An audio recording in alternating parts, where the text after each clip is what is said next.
So I'm here with the co-chairs of the Art Center, and today we're going to talk a little bit about the Art Center as a whole and what they offer. I know a lot of people have been here for years and years. Some people, I understand, maybe haven't even been in the Art Center, and a lot of the new people probably don't know anything about the Art Center. But today we're going to try to rectify all of that. So, ladies, if you'd introduce yourselves, please. Hi, good morning. I'm Cheryl Neal, and I'm a co-coordinator here at the Creative Arts Center, and I'm responsible for the Expression Gallery and Gift Shop, as well as the consigners who actually do the inventory in our retail store. Hi, and I'm Sherry Van Shake, and I'm responsible for our North Star Technologies that keeps track of our consigners' sales and their inventory, and I'm also responsible for helping the clubs through the Creative Arts Council. Excellent. The first thing I want to do, I kind of want to start with the history of this building and the Pebble Creek Arts Center, because I've only been here a year and a half, so I don't really know. When did this start?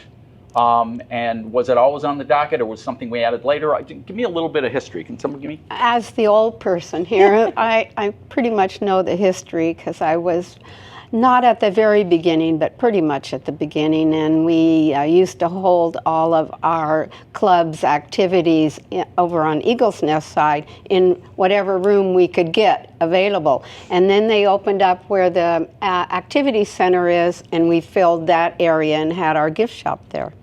And then I'll hand it over to Cheryl because in 2006, this building was built. So we've been around in this location for 18 years now. And so we have a lot of history as far as the number of consigners we have.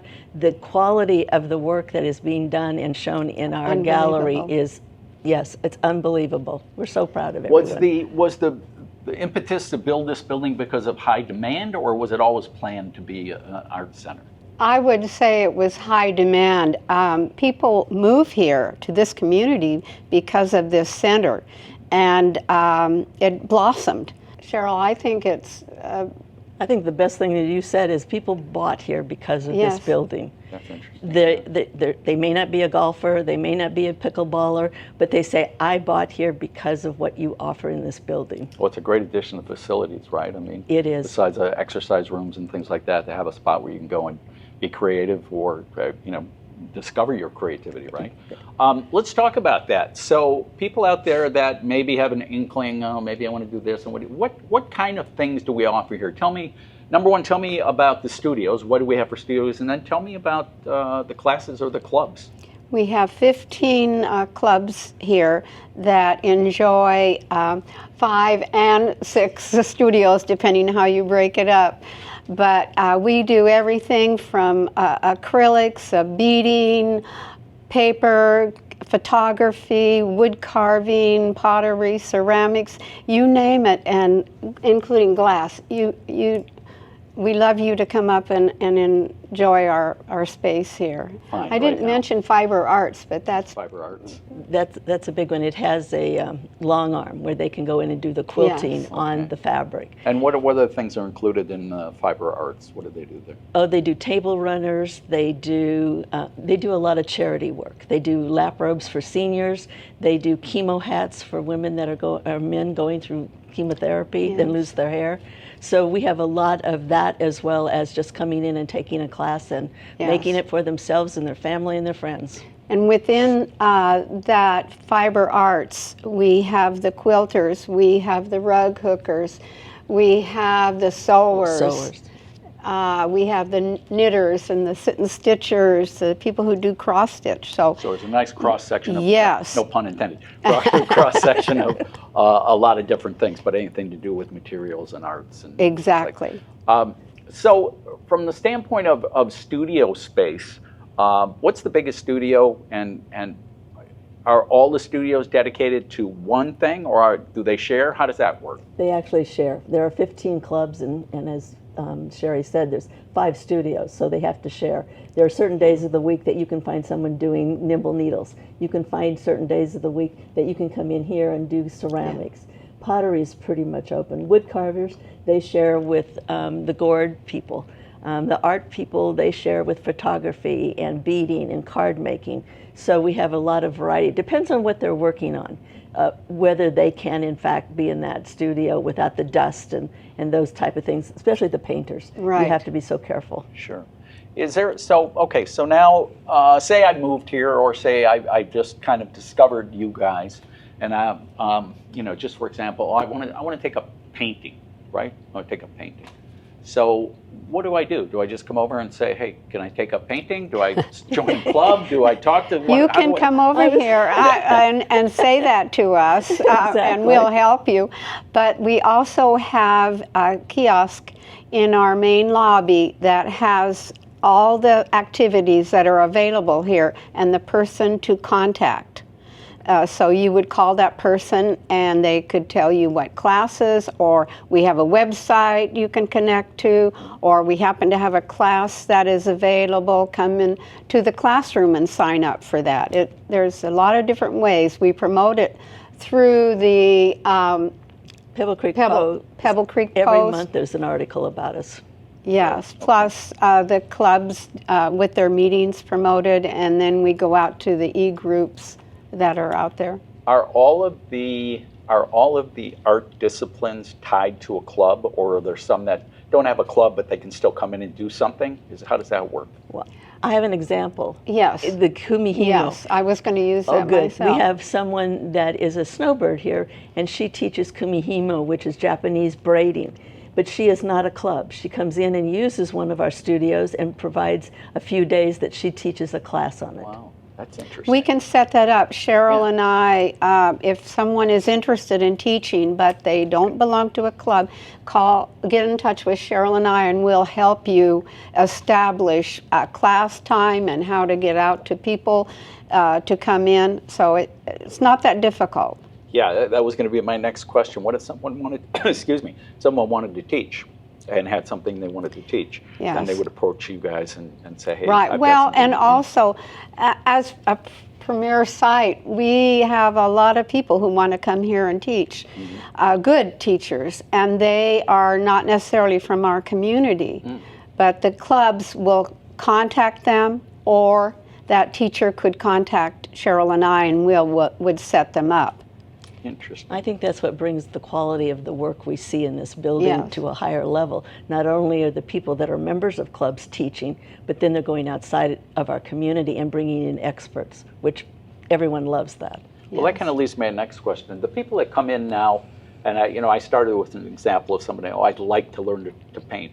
I mean, do you have professional people that were painters in their life, or photographers, or whatever like that come in and still work in here using the resources or sharing their knowledge? Does that work? Yes, we do. Yes. And they are mentors. We call them mentors. And they come in on a regular day. And if you show up, you're going to have some great teaching. Let's talk about a little bit about, I know there's a proposed expansion happening here. And what was the impetus behind that? I think from my perspective is the fact that we have classes that are occurring, but people have to be on a lottery in order to get into the class. And so when people are putting on the lottery, it just means that we have too little space and too many people that have an interest. And so we started taking a look at how can we address that issue. Specifically, where are we looking? Where do we look like we're running short? Where, I kind of asked this before, what was the most popular, but where is the high demand when people come in and say, oh, I want to learn this, and we barely have enough room to get the people. Glass. Yes, we both agree. We can answer that one quickly. Really? Yes. Yes. And what just to jump back a little bit, so what is glass art? What does that include? Does that include just like stained glass, or what is it? We don't have stained glass, but we have fused glass, and that includes night lights. It includes plates, platters, decorative items that people buy beautiful stands to put their pieces in and they sell them here, or they want to make it themselves. They see something in the gallery and say, oh, I think I'd like to try to do that. So then they'll sign up. Yeah, it's called fused glass, and we have kilns in the room that actually are for specific items, like don't they have a jewelry kiln? They have two jewelry. Yes, besides the bigger kilns.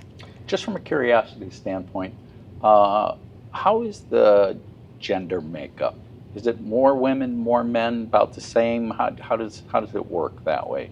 Well, I think it's maybe about the same, because Is it really? we have a Yeah. huge wood carvers group, and there are men and women in there. And then there are some people that paint. They come in to do painting. We have men who do quilting. Yes. So. Yes. Okay. So it is a nice kind of It is. even Steven. And in the glass arts too, there's a lot of men. And then we have couples. We have couples that want to take and do classes together, really which nice. is kind of fun thing to see. Yeah, that's great. What is the expansion going to bring to you if we can get this going and get it underway? What was the expansion going to do for you guys? I think it'll make everyone that uses this building extremely happy, because they come in here to use it and they see it, and they know that if that comes to fruition, we're going to be able to offer more classes, be a little more diverse in the things we're doing here in this building. And for me, that's exciting. Yes, very. So you mentioned something about a consignment program. Can you tell me a little bit about how does that work? So I come in, I do something, maybe I don't want to keep it, I say, ooh, I want to sell this. I can actually sell it to people? Yes, you can. We have a consignor agreement that you would sign with a W-9 form. You would fill it out.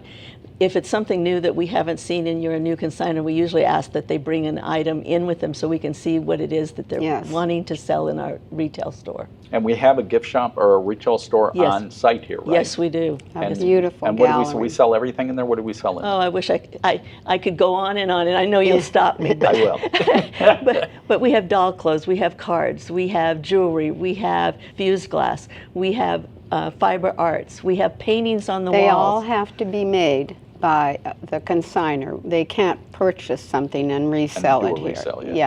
What about events? I think I remember last year when my wife and I moved here, I thought you had an event, like a sales event. Can you tell me about the events you hold to bring people in? Very soon, on November 16th, there will be an art show.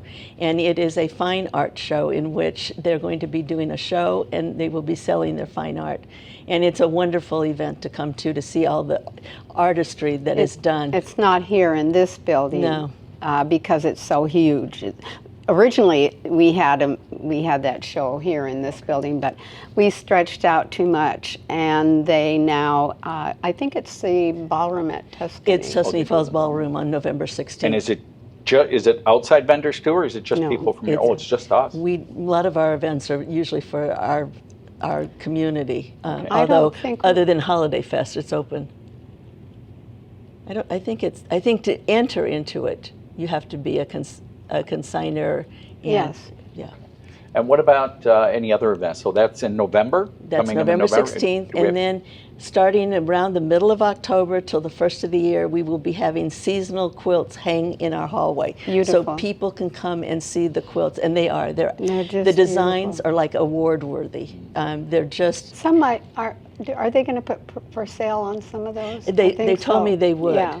And so it'll be seasonally Something we haven't done in the past. You haven't sold them before in the past? Well, they don't usually want to sell their quilts. They're pretty high dollar and yes. But they're gorgeous. They're absolutely gorgeous. So that's coming up. And then next spring, we do a biannual quilt show in which all of the studios are taking up with the designs of the quilts. They lay them out so people can walk through to see them. And that's a fun event to do. And they share that with the quilt group of Phoenix. Every other year it'll be a surprise, and then next year in 25, it'll be here. And then the last thing is our big exciting one, which is Saturday, December the 7th, we do our Holiday Fest.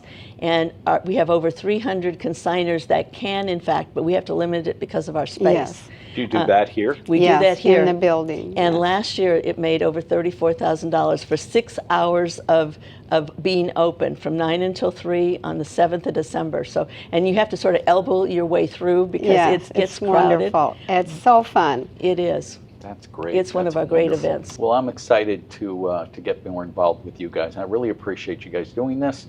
Is there any other thing you want to talk about before we stop rolling on the cameras here? And any messages we've missed? Anything else? We'd love to just see people come and use this facility. Yes. Really. Well, I think you probably will. I hope so, Frank. Thank you, Frank. Thank you, Thank you, Frank. guys. Thank you very much.